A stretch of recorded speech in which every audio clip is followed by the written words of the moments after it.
A letter to God Hindi translation class 10। वे कहते हैं कि विश्वास पहाड़ों को हिला सकता है, लेकिन हमें अपना विश्वास किस पर रखना चाहिए? यही सवाल इस कहानी में नाजुक ढंग से उठाया गया है। लेंचो एक किसान है जो अपनी फसल बर्बाद होने पर भगवान को एक पत्र लिखता है, 100 पैसों मांगता है। क्या लेंचो का पत्र भगवान तक पहुंचता है? क्या भगवान उसे पैसे भेजता है? सोचिए कि इन सवालों के आपके जवाब क्या होंगे, और इससे पहले कि आप इसे पढ़ना शुरू करें, अनुमान लगाएं कि कहानी कैसे आगे बढ़ती है। कहानी घर पूरी घाटी में एकमात्र एक नीची पहाड़ी की चोटी पर बैठा हुआ। इस ऊंचाई से हर कोई नदी और पके मकई के खेत को देख सकता था, जो हमेशा अच्छी फसल का वादा करते थे। पृथ्वी को केवल एक चीज की जरूरत थी, वह थी बारिश, या कम से कम एक बौछार। सुबह के दौरान लेंचो, जो अपने खेतों को अच्छी तरह से जानता था, ने और कुछ नहीं किया था, लेकिन आकाश को उत्तर पूर्व की ओर से देखा था।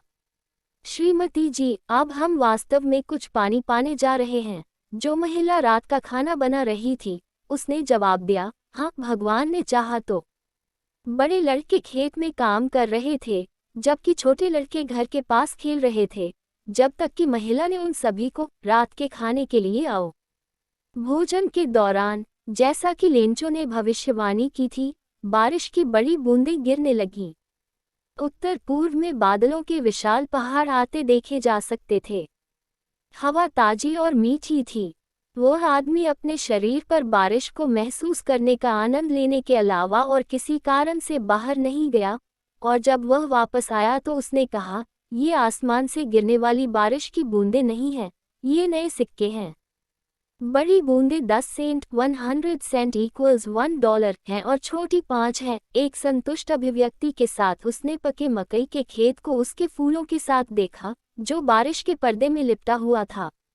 ओलावृष्टि, हेलस्ट्रॉम, लेकिन अचानक तेज हवा चलने लगी और बारिश के साथ साथ बहुत बड़े बड़े ओले भी गिरने लगे। ये वास्तव में नए चांदी के सिक्कों से मिलते जुलते थे। लड़के बारिश में खुद को उजागर करते हुए जमे हुए मोतियों को लेने के लिए बाहर भागे। यह वास्तव में अब खराब हो रहा है, आदमी ने कहा।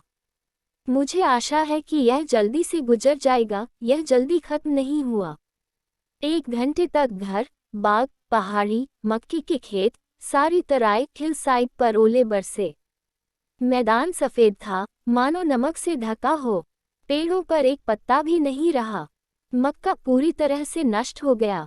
फूल पौधों से जा चुके थे। लेंचो की आत्मा दुख से भर गई।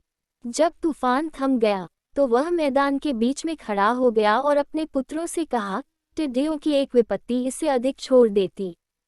ओलों ने कुछ नहीं छोड़ा। इस साल हमारे पास मक्का नहीं होगा। वह रात एक दुखद थी।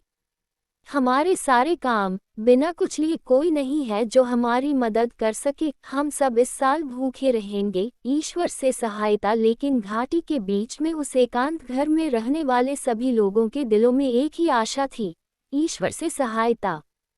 इतना परेशान मत हो, भले ही यह कुल नुकसान की तरह लगता है। याद रखना, कोई भूखा नहीं मरता, वे यही कहते हैं, कोई भूख से नहीं मरता। पूरी रात लेंचो ने केवल अपनी एक ही आशा के बारे में सोचा, भगवान की मदद, जिसकी आंखें, जैसा कि उन्हें निर्देश दिया गया था, सब कुछ देखते हैं, यहाँ तक किसी के विवेक में भी क्या है। लेंचो एक बैल था, जो खेतों में जानवर की तरह काम करता था, लेकिन फिर भी वह लिखना जानता था। अगले रविवार को भोर में उसने एक पत्र लिखना शुरू किया, जिसे वह खुद शहर जाकर पोस्ट करेगा। यह भगवान के नाम एक पत्र से कम नहीं था। भगवान, उन्होंने लिखा, यदि आप मेरी मदद नहीं करते हैं, तो मैं और मेरा परिवार इस साल भूखे रहेंगे। मुझे अपना खेत फिर से बोने के लिए और फसल आने तक जीने के लिए 100 पैसों की जरूरत है, क्योंकि ओलावृष्टि, डाकघर और पोस्टमास्टर। उसने लिफाफे पर भगवान के लिए लिखा, पत्र को अंदर रखा और परेशानी में रहकर भी शहर चला गया।